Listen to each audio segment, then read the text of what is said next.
وكفى وسلام على عباده الذين اصطفى أما بعد أعوذ بالله من الشيطان الرجيم بسم الله الرحمن الرحيم وَلَقَدْ جِئْتُمُونَا فُرَادَى كَمَا خَلَقْنَاكُمْ أَوَّلَ مَرَّةٍ وَتَرَكْتُم مَّا خَوَّلْنَاكُمْ وَرَاءَ ظُهُورِكُمْ وَمَا نَرَىٰ مَعَكُمْ شُفَعَاءَكُمُ الَّذِينَ زَعَمْتُمْ أَنَّهُمْ فِيكُمْ شُرَكَاءُ لَقَد تَّقَطَّعَ بَيْنَكُمْ وَضَلَّ عَنكُم مَّا كُنتُمْ تَزْعُمُونَ صدق اللہ العظیم۔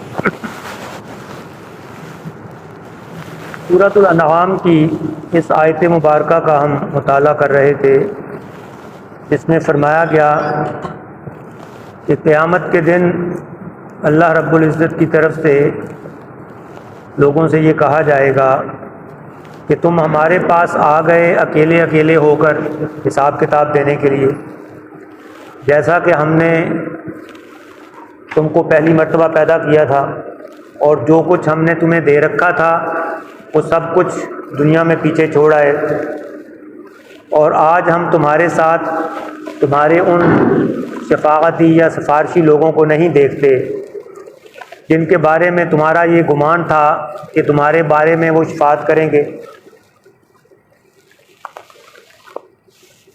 آج ان کے اور تمہارے درمیان ہر طرح کا تعلق منقطع ہو گیا، اور جو کچھ تمہارا گمان تھا وہ تم سے گم ہو گیا، وہ تم کھو بیٹھے۔ یہ مفہوم ہے اس آیت مبارکہ کا۔ اس سے ضمناً یہ سوال پیدا ہوا تھا کہ آخرت میں اگر حساب کتاب اکیلے اکیلے فردن فردن ہونا ہے تو کیا دنیا کی زندگی میں بھی ایک آدمی کا صرف اپنی ذات کو مرکوز کر کے اپنی اصلاح کر لینا آخرت کی نجات کے لیے کافی ہے؟ کیا اپنے گرد و پیش سے، اپنے ارد گرد پھیلی ہوئی برائیوں سے صرف نظر کر لینا اس کی گنجائش ہے؟ تو اس حوالے سے بات یہاں تک پہنچی تھی کہ آخرت کی نجات کے لیے یہ کافی نہیں ہے، بلکہ نیکی کی دعوت، نیکی کا حکم اور برائی سے روکنا، اپنی استطاعت کے مطابق اس کی کوشش کرنا، یہ آخرت کی نجات کے لیے ضروری ہے۔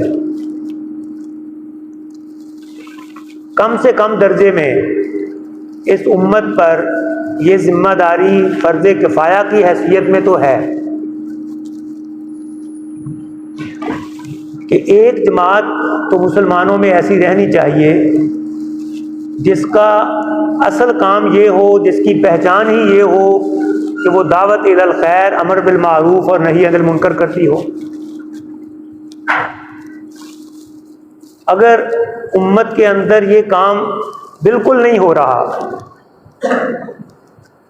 تو پوری امت اس کوتاہی کی ذمہ دار ہے، وہ مجرم ہے، اس میں کسی کو اختلاف نہیں۔ اور اپنے اپنے حلقہ اثر میں ہر آدمی کسی نہ کسی درجے میں یہ کام کر سکتا ہے۔ ایک سربراہ خاندان کے طور پر اپنے اہل و عیال کو نیکی کی تلقین کرنا، نیکی کا حکم دینا، برائیوں سے روکنا، یہ تو ہر شخص کی ذمہ داری ہے۔ قُوا أَنفُسَكُمْ وَأَهْلِيكُمْ نَارًا، اپنے آپ کو اور اپنے اہل و عیال کو جہنم سے بچاؤ۔ اس سے اگلی بات یہ تھی کہ دین کو بطور ایک اجتماعی نظام کے غالب کرنے کی جد و جہد کرنا، اس کی کیا حیثیت ہے؟ کیا یہ امت کی ذمہ داری ہے یا نہیں؟ اس بارے میں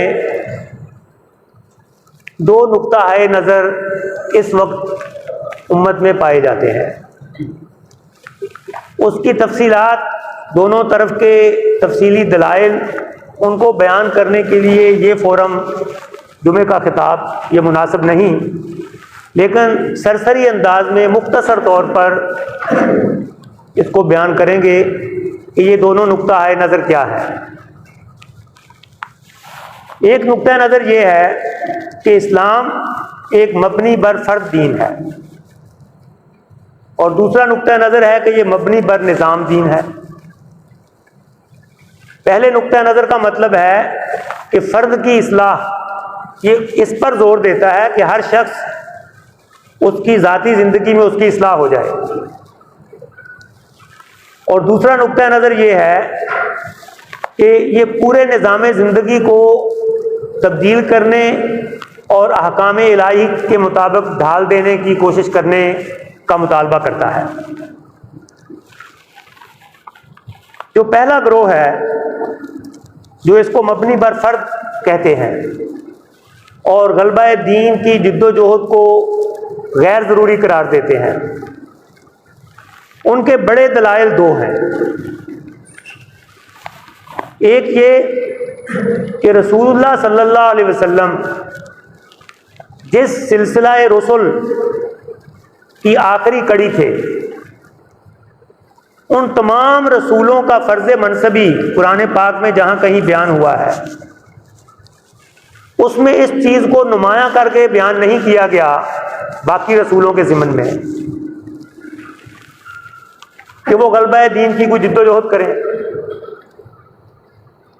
سوائے حضرت موسیٰ علیہ الصلوۃ والسلام کے حالات میں کہ ان کے ہاں اس بات کا ذکر ہے کہ بنی اسرائیل کو نجات دلانا اور پھر وعدے کی زمین فلسطین میں بنی اسرائیل کی حکومت قائم کرنا، اس کی دعوت اور اس کی جد و جہد ان کی زندگی میں ملتی ہے۔ باقی انبیاء کے بارے میں زیادہ تر یہی ہے کہ ابلاغ، اللہ کا پیغام لوگوں تک پہنچانا، اللہ کی بندگی کی دعوت دینا، اللہ کی پہچان کرانا، توحید کی دعوت دینا، ان کے اندر تقویٰ کے اوصاف پیدا کرنا اور اپنی اطاعت کی دعوت دینا۔ سورۃ الشعراء میں جہاں بہت سے انبیاء کا ذکر ہے، وہاں تکرار کے ساتھ ہر نبی کی زبان سے جو الفاظ ادا ہو رہے ہیں، ان اعبدوا اللہ واتقوہ واطیعون، اللہ کی بندگی کرو، تقوی اختیار کرو اور میری اطاعت کرو۔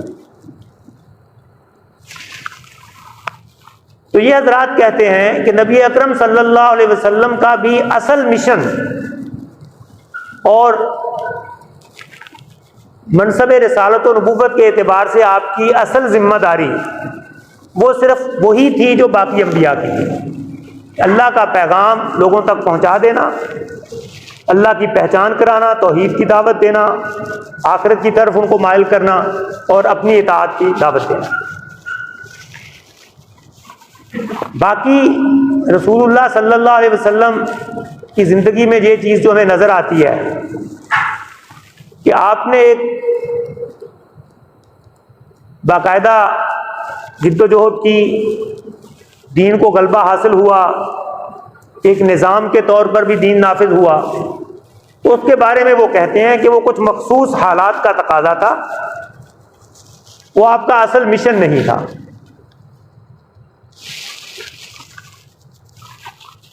اور اس کے اندر ایک حکمت یہ تھی کہ مسلمانوں کو جب کبھی غلبہ حاصل ہو جائے تو دین کو بطور نظام انہوں نے کیسے نافذ کرنا ہے، اس کی ایک مثال قائم ہو جائے۔ یہ اتمام حجت کرنے کے لیے رسول اللہ صلی اللہ علیہ وسلم کی زندگی میں دین کو غالب کیا گیا۔ ایک تو ان کی یہ دلیل ہے۔ دوسری دلیل یہ ہے کہ قرآن پاک کی جن آیات سے غلبہ دین کو رسول اللہ صلی اللہ علیہ وسلم کے مشن کا حصہ اور طبعاً پھر امت کی ذمہ داری ثابت کیا جاتا ہے، ان آیات کی تفسیر پرانے مفسرین کے ہاں اس طرح سے نہیں ملتی۔ قدیم مفسرین میں سے اکثر نے ان آیات کے ذیل میں اس نقطے کو زیادہ نمایاں کر کے بیان نہیں کیا، تو اس لیے آج ان آیات سے یہ بات ثابت کرنا جو پہلے مفسرین نے نہیں کی یہ گویا دین میں ایک تجدد اور بدعت ہے، اس حد تک وہ لوگ کہتے ہیں۔ اب ہم آتے ہیں دوسرے گروہ کی طرف، جو یہ کہتا ہے کہ رسول اللہ صلی اللہ علیہ وسلم کے مشن میں یہ شامل تھا کہ وہ دین کو باقی ادیان پر غالب کرے، اور اگر آپ کا یہ مشن تھا تو پھر اس امت کا بھی یہ مشن ہے کہ جب دین مغلوب ہو تو دین کو غالب کرنے کی جد و جہد کرنا امت کی ذمہ داری ہے۔ یہ دوسرا نقطہ نظر ہے۔ یہ میں پہلے واضح کر چکا ہوں کہ دعوت و تبلیغ کی حد تک، لوگوں کو اسلام کی دعوت دینے کی حد تک امت ذمہ دار ہے، اس پر کسی کو کوئی اختلاف نہیں ہے۔ اختلاف اس اگلے مرحلے میں آتا ہے کہ کیا حکومتی سطح پر اور زندگی کے تمام شعبوں میں دین کو غالب کرنا وہ امت کے ذمے ہے یا نہیں۔ اب ہم قرآن پاک کی وہ چند آیات جن سے یہ استدلال کیا جاتا ہے ان کو بیان کرتے ہیں۔ ایک سورہ شورا کی آیت مبارکہ ہے 25ویں پارے میں، شرع لکم من الدین ما وصی بہ نوحا والذی اوحینا الیک وما وصینا بہ ابراہیم وموسیٰ وعیسیٰ ان اقیموا الدین۔ اللہ تعالیٰ نے نبی اکرم صلی اللہ علیہ وسلم سے اور اہل ایمان سے خطاب ہے، تمہارے لیے وہی دین مقرر کر دیا جو اس سے پہلے نوح علیہ السلام کی طرف کے لیے مقرر کیا، اور جو تمہاری طرف وحی کی گئی، اور جیسا کہ مقرر کیا گیا جس کی وصیت کی گئی ابراہیم علیہ السلام، موسیٰ علیہ السلام اور عیسیٰ علیہ السلام کو، اس تاکید کے ساتھ کہ دین کو قائم کرو۔ دین کو قائم کرنے کے اندر، دین کی اقامت کے اندر دین کو غالب کرنے کا مفہوم شامل ہے۔ تو اس نظام اسلامی کے غلبے کی بات کرتے ہیں، وہ اس سے ثابت کرتے ہیں کہ اہل ایمان کو اور رسول اللہ صلی اللہ علیہ وسلم کو اس چیز کا حکم تھا۔ دوسرا گروہ اس کے بارے میں یہ کہتا ہے کہ یہاں صرف اس بنیادی تعلیمات کا ذکر ہو رہا ہے کہ جو گزشتہ انبیاء کے لیے بھی تھیں، کہ تمہارے لیے وہی دین مقرر کیا جو نوح علیہ السلام، ابراہیم علیہ السلام، موسیٰ اور عیسیٰ علیہ السلام کے لیے۔ تو تمام انبیاء کی مشترکہ تعلیمات میں سے جو چیزیں ہیں وہ ہیں توحید کی دعوت، آخرت کی دعوت اور رسالت پر ایمان کی دعوت۔ یہ بنیادی تعلیمات ہیں۔ تو بس اسی دین کو قائم کرنے کا یہاں حکم ہو رہا ہے۔ باقی چیزیں جن کا اجتماعی نظام سے تعلق ہے یا جن کو شریعت کہتے ہیں آپ، احکام دین، وہ دین کے مفہوم میں یہاں شامل ہی نہیں۔ دوسرا گروہ یہ کہتا ہے کہ یہ صورت مبارکہ مکی ہے، اس وقت تک تو تفصیلی احکام ابھی نازل بھی نہیں ہوئے تھے، لیکن بعد کی مدنی صورتوں میں لفظ دین کا اطلاق شریعت کے احکام پر بھی ہوا ہے۔ جیسا کہ سورہ مائدہ میں حلال اور حرام کے جہاں قاعدے بیان کیے گئے کہ تم پر کیا کیا چیزیں حرام کی گئی ہیں، تو یہ شریعت کے احکام ہیں جو مختلف انبیاء کی شریعت میں مختلف رہے ہیں۔ اس کے بعد فرمایا گیا الیوم اکملت لکم دینکم، آج تمہارے لیے تمہارا دین مکمل کر دیا گیا۔ تو دین کے اندر شریعت کے احکام بھی شامل ہیں۔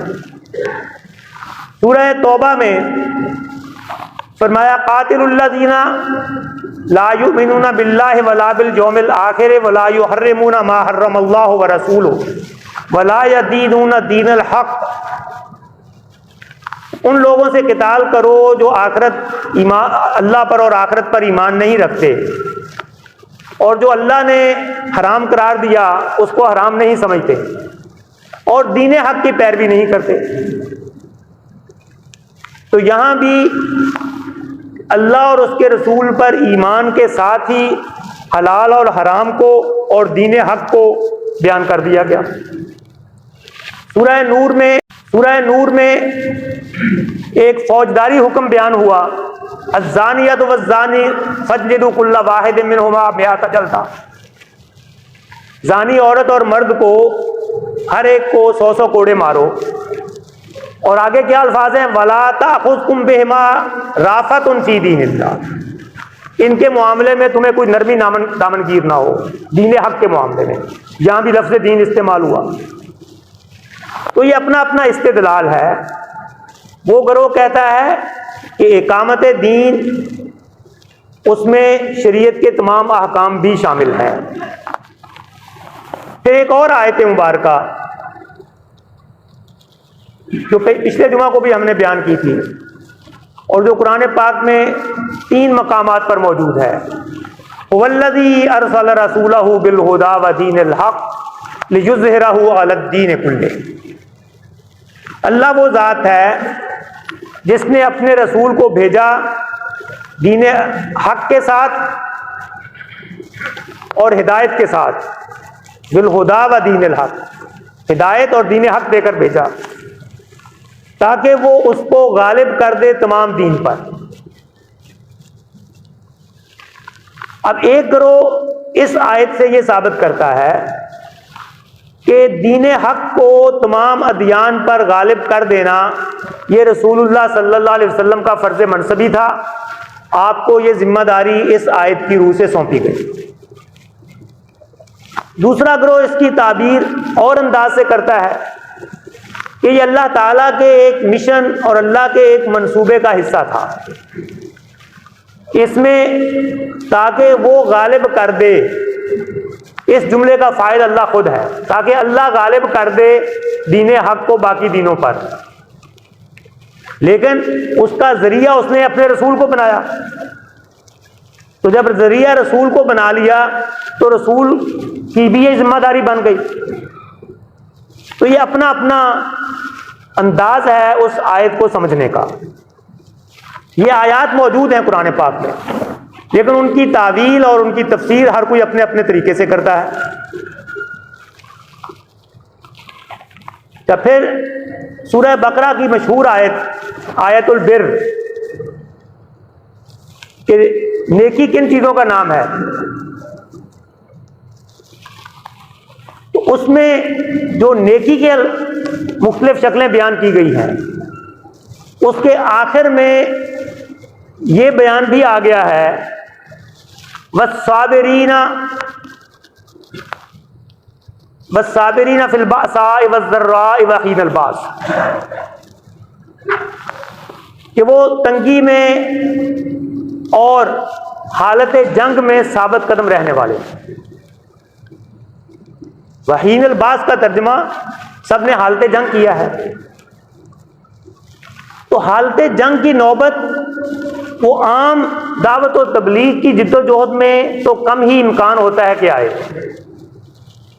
یہ نوبت آتی ہی تب ہے جب آپ دین کو باقی ادیان پر غالب کرنے کی کوئی کوشش کرتے ہیں، تو پھر باقاعدہ مقابلہ اور جنگ کی نوبت بھی آ جاتی ہے۔ لیکن جو اس کو نہیں مانتے اس انداز میں، وہ یہ کہتے ہیں کہ یہ ان حالات کے لیے ہے کہ جب ایسی نوبت آ جائے، اس کے لیے کوشش کرنا ضروری نہیں ہے۔ پھر قرآن مجید میں یہ الفاظ بھی ہیں، یا ایھا الذین آمنوا ادخلوا فی السلم کافہ، اے ایمان والو اسلام میں داخل ہو جاؤ پورے کے پورے، سلامتی میں داخل ہو جاؤ۔ تو پورے کے پورے داخل ہونے کا کیا مطلب ہے؟ کہ جو بھی اللہ کے احکام ہیں ان پر تم عمل کرو، وہ تمہاری زندگی میں غالب نظر آئیں۔ تو دین کے کچھ احکام، اللہ کے کچھ احکام ایسے ہیں جن پر اس وقت تک عمل ناممکن ہے جب تک کہ دین کو غلبہ حاصل نہ ہو، جب تک کہ مسلمانوں کی اپنی حکومت نہ ہو اور حکومتی سطح پر قوانین اسلام کا نفاذ نہ ہوا ہو۔ اس کی بڑی نمایاں مثال سود کی مثال ہے کہ آپ سود سے نہیں بچ سکتے جب تک کہ اسلام کا معاشی نظام اپنی اصل روح کے ساتھ نافذ نہ ہو، اور یہ تب تک ہو نہیں سکتا جب تک مسلمان آزادانہ اپنا نظام چلانے کے قابل نہ ہو، یعنی ان کی اپنی حکومت نہ ہو۔ پھر ایک اور آیت مبارکہ ہے سورہ نور کی، اس پر بھی دونوں فریقین نے بات کی ہے۔ وعد اللہ الذین آمنوا منکم وعملوا الصالحات لیستخلفنہم فی الارض کما استخلف الذین من قبلکم وليمکنن لهم دینہم الذی ارتضی لهم وليبدلنہم من بعد خوفہم امنا۔ اللہ کا وعدہ ہے اہل ایمان سے اور ان لوگوں سے تم میں سے جو نیک اعمال کرتے ہیں کہ وہ ان کو زمین میں خلافت عطا کرے گا، لازماً ایسا کرے گا، اور ان کے دین کو تمکن استحکام عطا کرے گا زمین میں، جیسا کہ وہ پہلے کر چکا، اور ان کی حالت خوف کو حالت امن سے بدل دے گا۔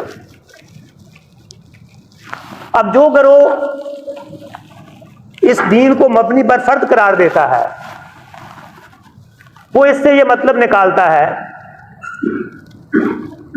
کہ تمہارا کام صرف ایمان اور عمل صالح اس میں ترقی کرنا ہے، باقی اللہ کے ذمے ہے کہ وہ اس کے بدلے میں بطور انعام تمہیں حکومت عطا کر دے گا۔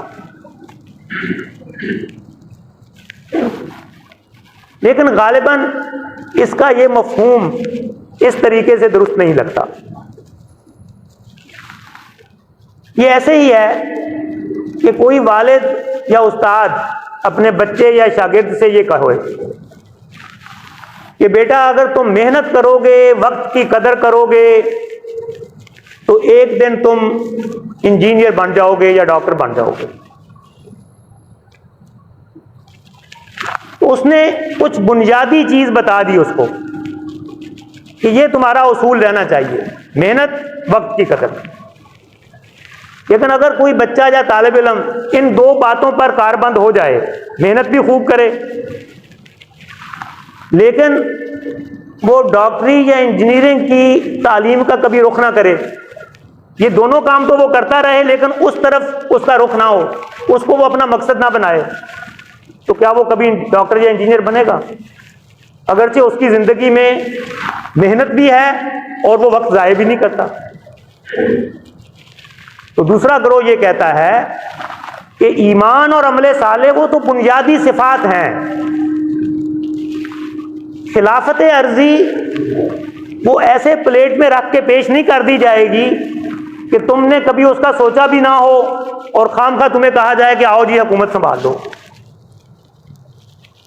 تمہیں اس لائن پر بھی کچھ کرنا پڑے گا، لیکن ان چیزوں کو چھوڑے بغیر ایمان اور عمل صالح میں کوئی کوتاہی نہ ہونے پائے، یہ وہ بنیادی شرائط ہیں۔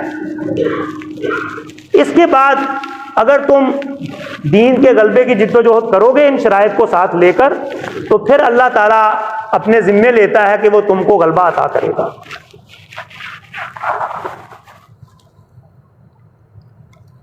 اس کے علاوہ سورہ مائدہ کی کچھ آیات ہیں، ان کو بھی اس موضوع میں زیر بحث لایا جاتا ہے، جن میں کہا گیا کہ وَمَن لَّمْ يَحْكُم بِمَا أَنزَلَ اللَّهُ فَأُولَٰئِكَ هُمُ الْكَافِرُونَ اور وَمَن لَّمْ يَحْكُم بِمَا أَنزَلَ اللَّهُ فَأُولَٰئِكَ هُمُ الظَّالِمُونَ وَمَن لَّمْ يَحْكُم بِمَا أَنزَلَ اللَّهُ فَأُولَٰئِكَ هُمُ الْفَاسِقُونَ۔ جو اللہ کی نازل کیے ہوئے قانون کے مطابق فیصلے نہیں کرتے وہ کافر ہیں، ظالم ہیں، فاسق ہیں۔ پھر فرمایا قُلْ يَا أَهْلَ الْكِتَابِ لَسْتُمْ عَلَىٰ شَيْءٍ حَتَّىٰ تُقِيمُوا التَّوْرَاةَ وَالْإِنجِيلَ وَمَا أُنزِلَ إِلَيْكُم مِّن رَّبِّكُمْ۔ کہہ دو کہ اے اہل کتاب اس وقت تک تم کسی چیز پر نہیں ہو، تمہاری کوئی حیثیت نہیں، تمہارا کوئی ایمان معتبر نہیں، جب تک کہ تم تورات اور انجیل کو اور جو اب تمہاری طرف نازل کیا جا رہا ہے اس کو قائم نہ کرو۔ تو یہ سارا نقطۂ نظر کا اختلاف ہے، یہ پیدا کیوں ہوا؟ اب مختصر اس پر گفتگو کریں گے۔ اس کا ایک خاص تاریخی پس منظر ہے۔ رسول اللہ صلی اللہ علیہ وسلم کے زمانے کے بعد سے لے کر خلافت راشدہ کا زمانہ، مختلف خلافتیں بدلتی رہیں، بنو امیہ، بنو عباس، آخر میں ترکی میں عثمانی سلطنت، عثمانی خلافت، بر صغیر میں مغلوں کی حکومت، ان تمام ادوار میں اسلام بادشاہی دین رہا۔ شخصی طور پر حکمران اچھے برے آتے رہے، لیکن قانونی سطح پر اسلام ملک کا قانون رہا ہے ان تمام ادوار میں۔ تو اس دور میں جن کو ہم ماضی کے مفسرین کہتے ہیں، ان مفسرین نے یہ ضرورت کبھی نہیں محسوس کی کہ قرآن مجید کی ان آیات میں سے اس بات کو نمایاں کر کے بیان کریں کہ غلبہ دین کی جد و جہد کرو۔ دین تو غالب تھا، وہ حکومت کا دین تھا، دین ملک تھا، صرف اشخاص کی اصلاح کی ضرورت تھی۔ حکمرانوں، جو کوئی اچھا حکمران آ جاتا تھا تو وہ اس پر اچھے طریقے سے عمل درآمد کراتا تھا، کوئی برا حکمران آ جاتا تھا وہ برے طریقے سے اس میں کچھ ایگزمپشنز ڈھونڈ لیتا تھا، استثناء بنا لیتا تھا، اپنی ذات کے لیے کچھ رعایتیں ڈھونڈ لیتا تھا۔ تو وہ شخصی اصلاح پر زور دیتے تھے۔ اسلامی قانون کی ایک بڑی کتاب فتاوی عالمگیری، وہ عالمگیر کے زمانے میں مرتب ہوئی اور عالمگیر کی وفات 1705 عیسوی میں ہوئی ہے، بہت پرانی بات نہیں ہے۔ یہ 18ویں اور 19ویں صدی میں ہوا کہ مغربی قوموں کا جب تسلط ہوا تو اسلام حکومت کا دین نہیں رہا۔ انہوں نے نظام حکومت اس طرح سے بدلا کہ قانون وہ اپنا انہوں نے نافذ کر دیا ہر جگہ۔ تو اس کے کچھ عرصے بعد بعض لوگوں کو یہ احساس ہوا، ایک طرف تو آزادی کی تحریکیں شروع ہوئیں کہ مسلمانوں کو بحیثیت قوم آزادی کی جد و جہد کرنی چاہیے، اور دوسری طرف اس کی یہ مذہبی بنیاد بھی تلاش کی گئی کہ ہمارا مذہب بھی اس بات کا تقاضا کرتا ہے کہ ہم پورا دین نافذ نہیں کر سکتے، پورے دین پر عمل نہیں کر سکتے جب تک ہم آزاد نہ ہوں، جب تک ہماری آزاد حکومت نہ ہو۔ اور پھر انہی آیات سے یہ باتیں ثابت کی گئیں جو ماضی کے مفسرین کو ضرورت نہیں محسوس ہوئی، اب اس کی ضرورت محسوس ہوئی۔ جب یہ ہوا اور ایسی تحریکیں برپا ہوئیں جنہوں نے غلبہ دین کی جد و جہد کو اپنا مطمع نظر بنایا اور اس کو امت مسلمہ کی ذمہ داری قرار دیا، تو شخصی کردار کے حوالے سے کچھ کوتاہیاں سامنے آنی شروع ہو گئی۔ لوگوں کا انفرادی کردار، انفرادی سیرت وہ اس درجے کی نہ رہ گئی سیاسی جد و جہد میں شامل ہو کر۔ تو پھر رد عمل کے طور پر انہی لوگوں میں سے ایک گروہ پیدا ہوا۔ یہ وہی لوگ تھے جو پہلے غلبہ دین کی جد و جہد کرنے والی جماعتوں میں شامل رہ چکے تھے۔ ان کے اندر رہ کر انہوں نے محسوس کیا کہ افراد کی سیرت اور کردار اس میں اب جھول پیدا ہو رہے ہیں۔ جب اس پر انہوں نے غور کرنا شروع کیا تو کسی نہ کسی طرح وہ اس نتیجے پر پہنچے کہ یہ نقطہ نظر ہی غلط تھا ہمارا کہ غلبہ دین کی جد و جہد کرنا ہماری ذمہ داری ہے۔ وہ ایک دوسری انتہا پر پہنچتا ہے اور یہ کہنا شروع کر دیا کہ اسلام مبنی بر فرد دین ہے۔ تو یہ وہ اختلاف ہے جو اس وقت امت کے کچھ طبقوں میں پایا جاتا ہے، اور اس کو بیان کرنا اس لیے ضروری تھا تاکہ آپ مختلف افراد اور مختلف جماعتوں کی کارکردگی کو اس تناظر میں سمجھ سکیں۔ مختلف جماعتیں، مختلف افراد وہ دین ہی کی محنت کر رہے ہیں، لیکن اپنے اپنے طریقے سے کر رہے ہیں۔ کوئی ایک طریقے پر کر رہا ہے، کوئی دوسرے طریقے پر۔ اس کے پس منظر میں یہ اختلاف کار فرما ہے۔ اب اس کی اگر کوئی تفصیل اور فریقین کے تفصیلی دلائل جاننا چاہتا ہے تو اس کو یہاں بیان کرنے کا تو موقع نہیں ہے، اس کے لیے مختلف کتابیں ہیں، دونوں حضرات، دونوں فریقین کی طرف سے دلائل موجود ہیں، وہ آپ مطالعہ کر سکتے ہیں۔ آخر دعوانا الحمدللہ۔